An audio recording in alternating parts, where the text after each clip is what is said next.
Hey everyone, I just wanted to give you a quick overview of the LEGO Star Wars Advent Calendar for 2024, which I built day by day on my YouTube Shorts, so be sure to watch those if you haven't already. But here I just want to give a quick overview of the whole thing, as well as compare it with the Advent Calendar from last year. So let's get started. I'm going to start with the Advent Calendar from last year and give you a reminder on what came in it, just in case you did not see this yet. But I also have a playlist for these as well, so you can check that out also to see everything from all angles, including the minifigures being spun around. But overall, in the 2023 Star Wars Advent Calendar, we get these figures right here, 5 official figures, plus one thing that kind of looks like a figure, but it depends on whether you want to count it or not. Officially, it's not a minifigure though. Then we have a bunch of ships, which are pretty interesting, and various vehicles of the sort. And then finally, we have things that are minifigure accessories or things to be used with minifigures, so for play purposes. We have this thing, it's like a moose or a reindeer. I don't know what it's doing here, because I don't know if this is actually part of the Star Wars canon or they just added it there. And we do have some terrain builds as well over here. So that's what we got basically in 2023. I won't go over the names of each thing individually, but I'll just point out in general that we got a nice mix of minifigures, ships, and other stuff to summarize. And what we got in 2023 was good. I'm not going to complain. I did like the choice of minifigures, including the exclusive printing done here for the ugly Christmas sweater done here on Palpatine, so that was nice to get.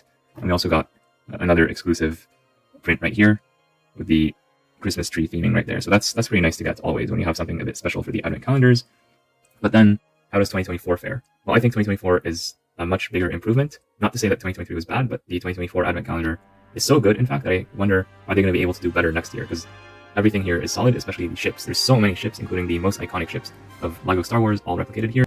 And only 2 things that fit in the other category, one of them being Darth Vader's castle, which is very nice to get. Plus, for the very first time, something from the LEGO Star Wars games, and they brought it back.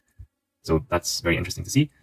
Let's talk about the minifigures in a bit more detail. Again, here we have 2 ugly Christmas sweaters for Princess Leia and Luke. Very nice to get. The other minifigures are good to get as well. This is not an official minifigure, the Super Battle Droid, but it's kind of like a figure. I really appreciate getting Ahsoka as well in this Advent calendar, because before you could only get her in various sets and some of them happen to be quite expensive. So to put her in this Advent calendar I think was a very good idea. For the Praetorian Guard, we only got one of them in this set. You could get multiple if you buy the battle pack. If you just want one and you don't really need a bunch of them, then you could just get the Advent calendar and that would be the way to go.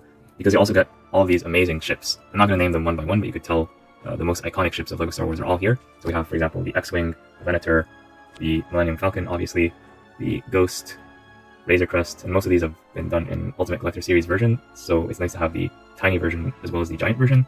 And the ones that have not yet been made into Ultimate Collector Series vehicles or models, I think they will be in the future. That's my prediction. And the most recent Ultimate Collector Series is this sail barge right here. Like this video and comment down below if you want me to build the Ultimate Collector Series version of this sail barge. I will only do that if I get tons of support on it, and maybe throw me a subscription on Patreon as well, because that thing is very expensive. So yeah, lots of good stuff in the 2024 Advent calendar. Again, to see every single thing in detail, including the name and me spinning it around and giving you my thoughts on each individual build, please check my YouTube Shorts for that. And I'll just say, overall, what we get here in 2024 is pretty nice. I mean, it's literally an increase in the piece count from 320 to 368, but I feel like I get much more value from this set right here compared to the 2023 version. Again, not saying the previous year's version was bad, but just this one, I feel, is so much better. Let's talk about price and value. This set is sold officially for $45 US or $60 Canadian, which is obviously too much, but the good news is that you can get this on discount. At the time I record this video, you can get it on Amazon in Canada for $50 instead of $60, which is already a nice improvement. But then I know that as the year progresses, as we get towards the end of the year, we get to December, this thing will go on sale for at least 20%, 30% off, and maybe even 40, 50% off, depending on the retailer and the exact time when you buy the set. I do not want to encourage panic buying. I think the set will continue to be available even after it officially retires, because I still see old Advent calendars from previous years on store shelves today. So I cannot guarantee it will be available at that point and for what price. I don't know that for sure. By judging by past experience, this is very likely to be available in the future if you're willing to wait. So a very nice Advent calendar for Star Wars, very nice minifigures and builds, and I like the emphasis that they put on the ships this year versus all the other stuff that they did last year. So I think focusing on the ships was the right move in my opinion. And you can let me know what you think in the comments down below about that and about the Advent calendars in general. And be sure to like and subscribe, because I have more exciting videos, more Advent calendars, and more other LEGO related things coming your way very, very soon. So that's it for now, and I'll see you all in the next one.